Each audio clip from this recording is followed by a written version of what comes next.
Up next on Inspiring Beauty and Believers. Caught up in that other relationship thinking it was God fulfilled because we were in the church together. And that's what it was. We were in the church together, but we Mhm. weren't both equally yoked to be playing no games with each other. So it's a big, I had to understand that. So when you're growing spiritually, if that's a route you want to take, you want to make certain that person is growing spiritually with you in their own individuality.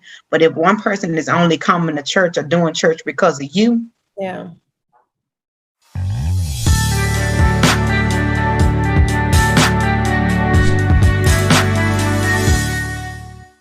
people would change the way they dress and how they see themselves according to what's going on with them at home. So if you start seeing yourself or your friends dress differently, cover differently, just be different in their image of who they are as women or men, then they're definitely being affected by some form of abuse within Yeah. their household themselves. And I just want to add, over apologizing for stuff. Like, you always feel like, oh my God, did I do something wrong?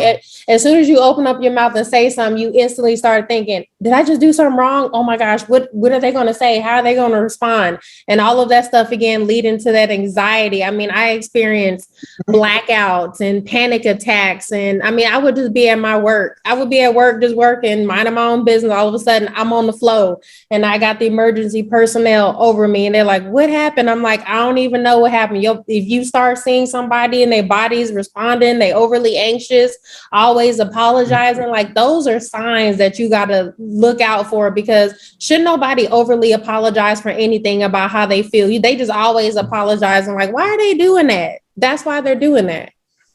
Correct. Yeah, And I self think, blame for everything is crazy. Yeah. I think if there's drugs and alcohol involved, that is an automatic red flag. If you're doing drugs or alcohol, or he's doing drugs or alcohol, that's outside of most people's nature. I don't think any of us intend to use any of those things or abuse those things. So if you're finding yourself in the midst of that, that is a red flag. And it may not feel like it at the time, because it may be like, well, I like to feel good and I like to forget. What are you trying to forget? Why do you need that to feel good? So remembering sometimes that is in there too. And stories of crazy exes. I mean, if they've got stories about their crazy ex, they might be the crazy ex.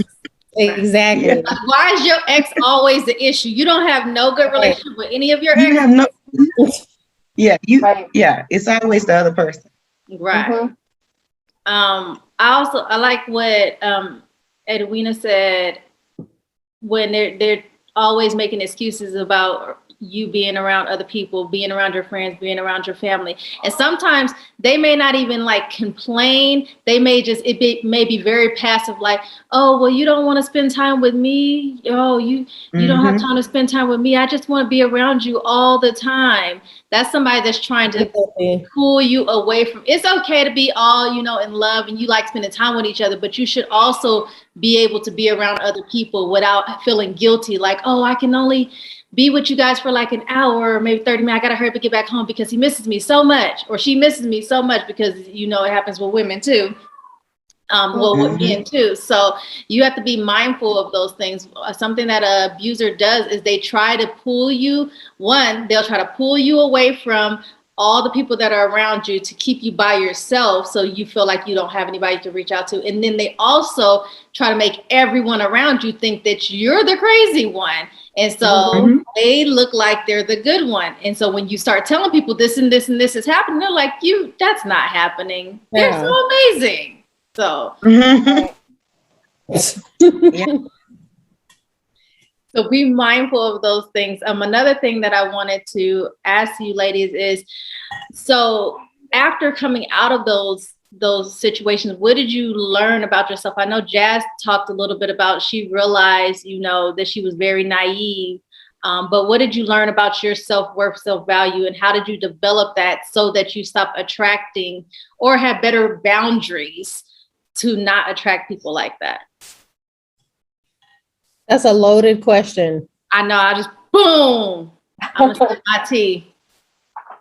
I mean, I don't even know how to answer it. I mean, realistically for me, I don't think I realized anything until I started school to become a therapist. And it was like, oh, I went through that. Oh, that's me.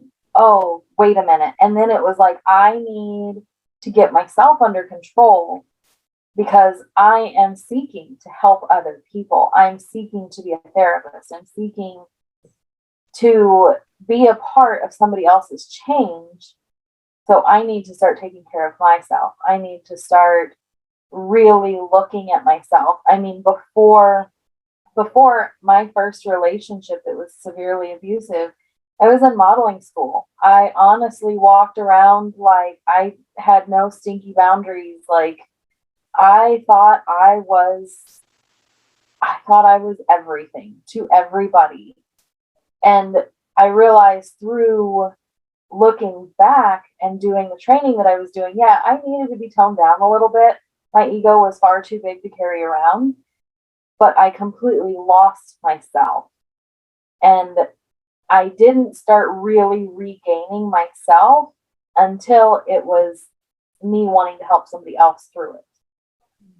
I don't think that's a healthy way to go through it. I think, immediately, like Chantel, when she got out, it was, okay, I'm codependent and I need to figure out why I'm attracting these people. I think that is a better step. And had I been able to do that, I would have definitely looked at it. But I read a lot of books. I read Codependency No More. I went online, how to regain my self-esteem. I started putting up daily affirmations in my bathroom, like the War Room talks about having a prayer place. I started saying good things about myself to remind myself of my value and who I am and what I do have to offer.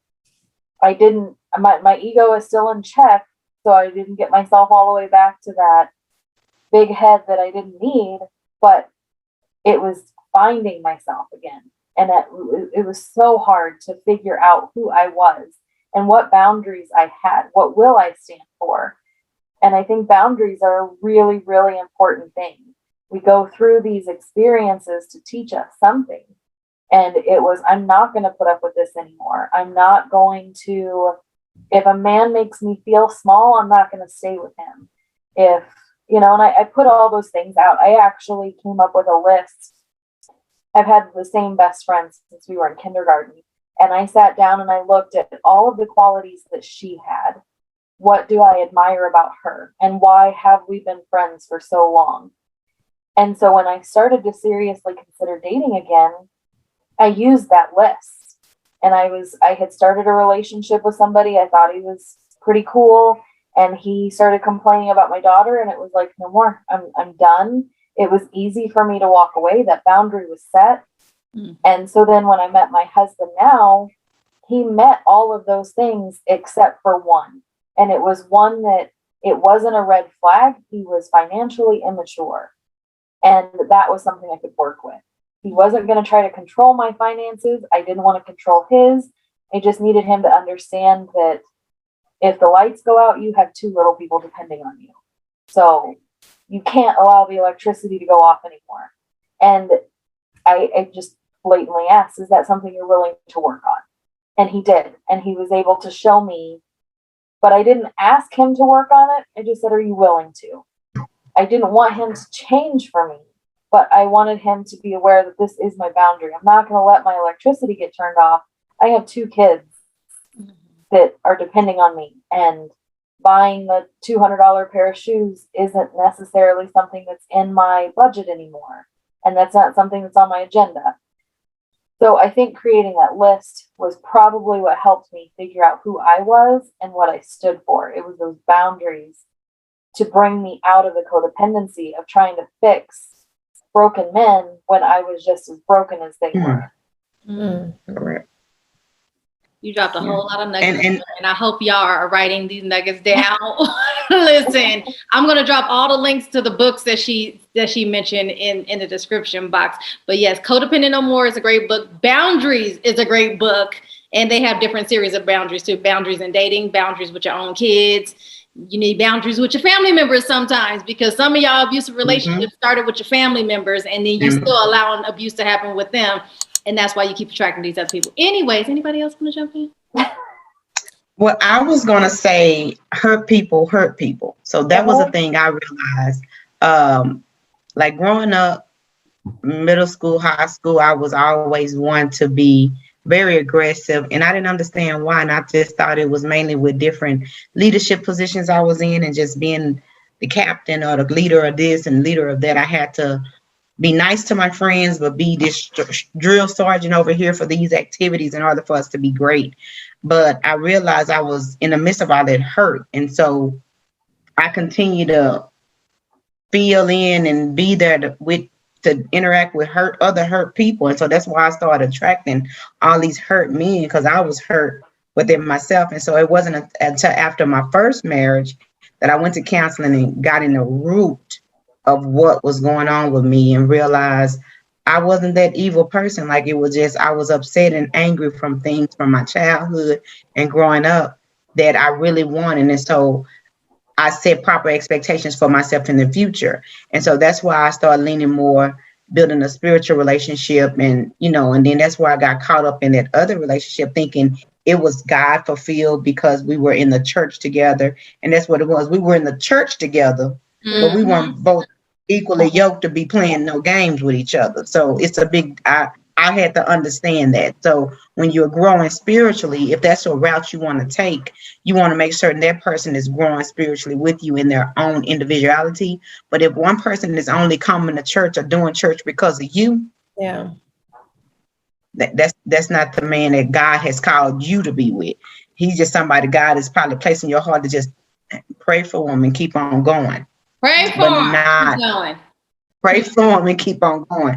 And so that's some things that as women we have to work on. Like, although we are called and have a purpose of being women, being mothers, being wives, and all these things we've called to do, it's a specific time and place for all of these things. And in some cases, although this guy is nice, he might be a good guy friend to have, but not a guy friend to build a relationship with, to where he empowers you, your mind, body, and soul to be one. And so I think that's where I took my next journey in relationships, to where I just want to be friends with somebody. I'm just meeting, I'm friend, like the boundary was set. It was like, I'm not letting you in here. You can't come stay with me. I'm not staying with you. It's like I was doing a whole lot of moving in with, no, the next man I stay with is going to be my husband. So you can come and visit one day and you go back home. And if you don't have a place to live, then we definitely don't have the same thing in common, because you need to have your own foundation for us to become one. And so once me and my husband dated 2 years, he was in Killeen, I was in Dallas. So we didn't become one till we had to jump up and move to Alaska together. So that was the first time we physically stayed together. And that was after us being married for 6 months. So it was totally different, to where I can build. Next time around, I just encourage women that are going through transitioning from abusive relationship, build friendships, communicate, go to counseling, like date. It's okay. Like in church, they have different dating and young adult conversations, to where you can have these conversations with people that you're dating. You don't have to be physically or all involved with each other to understand who that person is. So I just encourage that as you're making a transition. And for myself, I had to figure out who I was and who I wanted to be before being somebody's spouse, somebody's mother, and things like that. So figure out who you are before you can be anything else. That's kind of what I kind of prepare myself for. Amen. And then I'm gonna jump in real quick, because when you don't know who you are, it's easy to attract people who don't know who they are. Like, you really do attract, you attract what you are. So the reason why I was attracting those type of people, I was actually, I have been praying in the spirit about this. Okay, not yet, Lord. Okay. I was actually sexually molested by somebody in my family. Okay. So somebody very, very, very, very close in my family. I was then talked about, isolated. They told me that it never happened. And not only was I violated by somebody very close to me in my family, that family member allowed another family member to come in and then violate me as well. So I had no self-worth, and it came to even a point of time where I thought I was lying about it, that because they kept telling me you was lying about it, you making it up. Well, family member don't want to talk to you no more. And then going into that whole isolation season. And then one individual had actually got locked up for some time, got out of jail, hit me up on Facebook. I still have the message saved to this day. He was like, Jasmine, I am so sorry for what I did to you. I mean, just all of the feelings, everything just came over me. And I was like, wow, okay, so this really did happen. So not only was I violated, I've also been robbed before. So there's a lot of just things that I didn't have on the inside of myself, where I was settling for stuff. I settled for somebody who was locked up in jail trying to date somebody. I had no business going up into no jail cell trying to date nobody.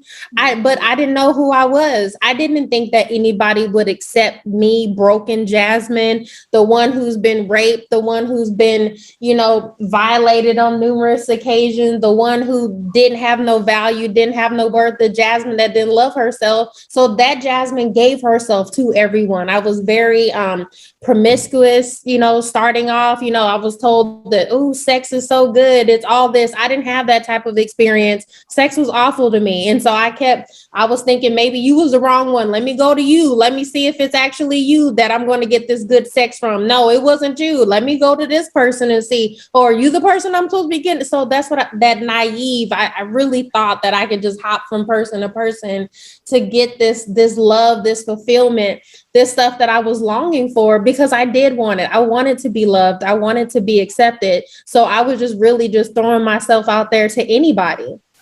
And that's honestly what that was about. I was giving myself to anybody. If you bought me some flowers, I thought you loved me. If you bought me some chocolate, I thought you loved me. When you grow up and you don't have no dad, you don't have that man in your life to do those type of things for you. Whenever something comes, whenever some type of counterfeit comes, you start to believe it. Oh, maybe he does love me. Oh, maybe he does. So I settled. I allowed certain behaviors because I thought that I was being loved. I thought that this is what love looked like. I never had a model of what love looks like, what healthy relationship look like, what healthy marriage look like. I've always seen broken relationship, battered relationship, single women in my family. There's a lot of single women in my family. So I didn't know what that looked like. My definition of relationship is something that I saw off the Players Club. I was watching the Players Club with my sister, and I was like, I want to do that. Because again, I'm not smart in school. I'm not thinking I'm going to be able to make it. Everyone always tells me I got a big booty and big boobs. So let me go out and become an exotic dancer. So I said that when I was 15 years old. I became an exotic dancer at 17 years old. And it just, again, all went downhill from there, but didn't love myself. Didn't have any self-worth, definitely didn't have no boundaries. And I was just accepting anything that anybody would offer me because I didn't feel like I was the prize. And so after going through that whole process and realizing, wait, I do have some self-worth, and that self-worth and that value came from me really buckling down on my relationship with the Lord, getting into the word, praying, realizing that everything that he said that I had to put those labels on myself, then put exotic dancer, then put whatever type of labels that I was putting on myself. I had to put what God had put on me. And as I allowed those labels to get put, all those other ones started to fall off. Now, it was a process. It definitely took some time. I still definitely went through those wrong relationships, but as I developed that prayer time, that intimacy with God, I started asking God, Lord, reveal to me what those red flags are. And I'm a visual person, so I need to see it. So he would literally, like when you watch football, you see them throw the flags up. I asked him for that. I wanted to see those flags on the play. So whenever somebody was coming up into my life, I wanted to know who sent you. who you come from?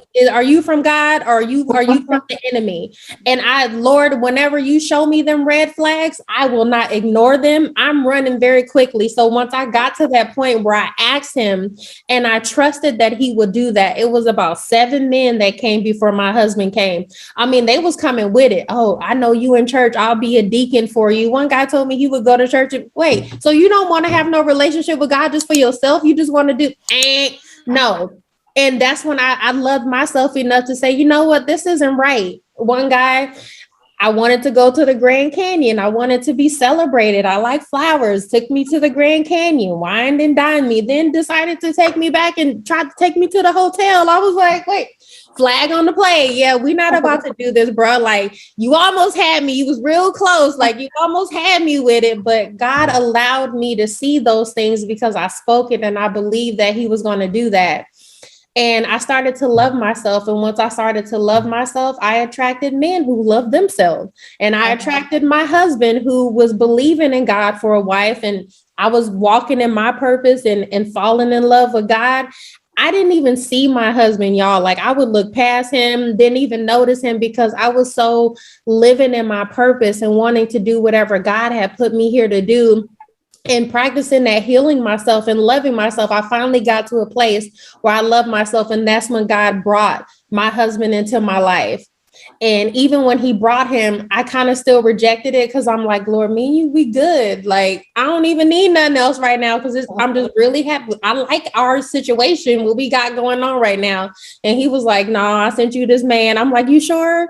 And then my ex-husband was 10 years older than me. And I'm like, I don't want nobody 10 years older than me because he talked about me. He told me I was young-minded. Again, all these words, because that's what I remember the most, these words. I'm like, Lord, well, he said this. He's like, well, the person I have for you is not going to do that to you. And I'm like, okay. So then I just had to trust and believe in God that he's not going to do that to me. So, you know, we're going into our 6th year of marriage. I'm not going to sit here and act like everything has been easy. There's been all hunky dory and we skipping through tulips and lollipops and stuff like that. It has definitely presented opportunities for us to learn and to grow with one another. But I can tell you for sure that I know that the man that I'm with is the one that God sent for me because I love myself. I do have those boundaries set up and I'm not playing when it comes to protecting my peace. And we real like, and like Susie, I had my list.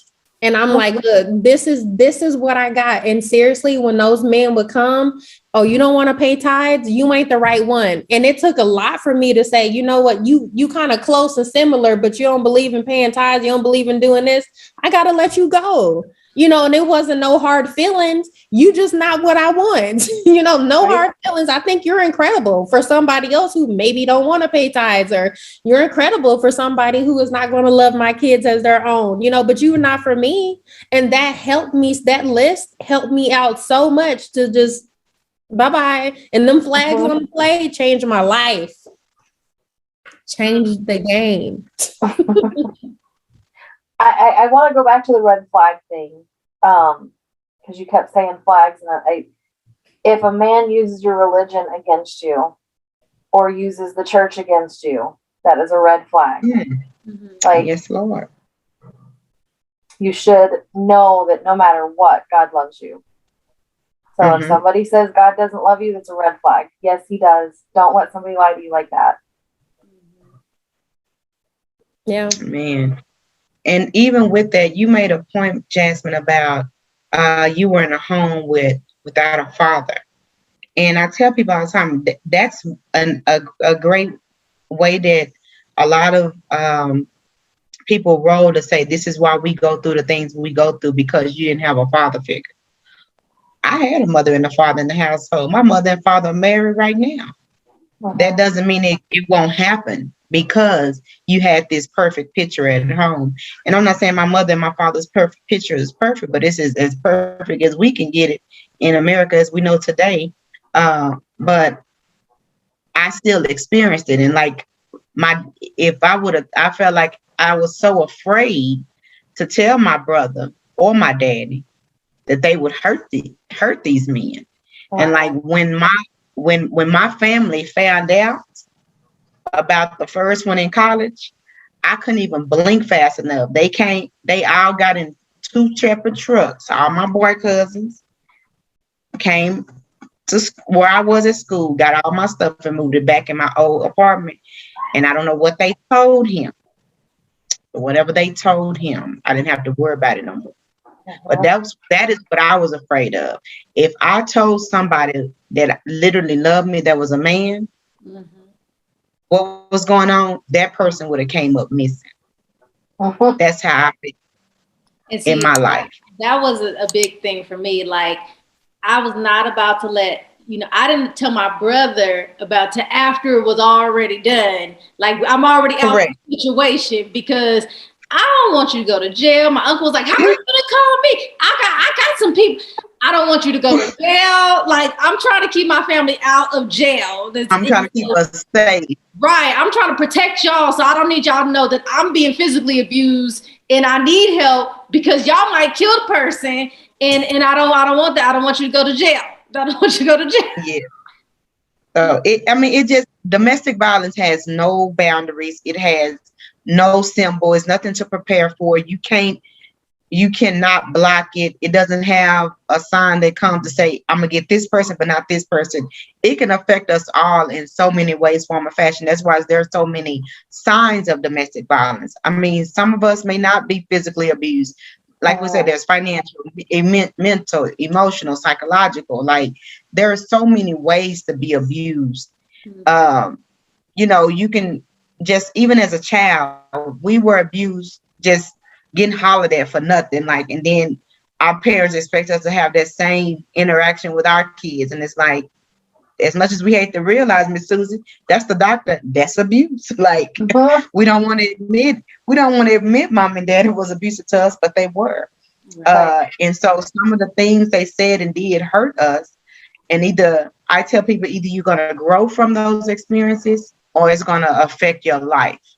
And in order for us to be effective women and in the power of our purpose in life and what God has chosen us to be, and that's why only certain women are called for a purpose and chosen to do these things, because God takes us through it. He doesn't put us in it and say, sit here, be here all the rest of your life. He takes us through it so that we can help somebody else. Right. And so it's up to us to learn from it, grow from it, and be better, versus learn from it, grow to be bitter and abuse somebody else. Because that's what the abusers that we have encountered have done. They've been taught to abuse, because it's nothing you wake up with. You've been taught to abuse, whether whichever abusive way you want to be. And so instead of them learning from it and saying, you know what, that's not what I want to do. I want to be great. I want to do this for my wife. I want to do this for my husband. They show better, but instead they become the abuser. Subscribe so you don't miss next week's video. And just help others along the way, because it's definitely a cycle that needs to be stopped immediately. And especially now with this pandemic, I think I've experienced more cases of misunderstanding of domestic violence than I've had ever experienced in the last year, in 10 years.